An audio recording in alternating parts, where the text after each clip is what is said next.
টাকা পয়সা দিয়ে এনে লোক ভাড়া করে আমির হামদার বিরুদ্ধে মিছিল করাতে হবে, আমরা জিজ্ঞাসা করতে চাই।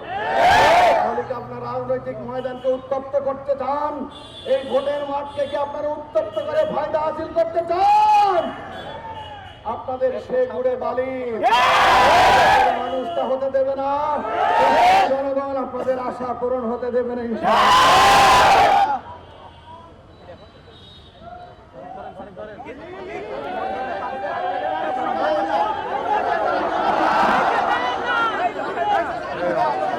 দর্শক এই মুহূর্তে দেখছি আমরা আসলে অনেক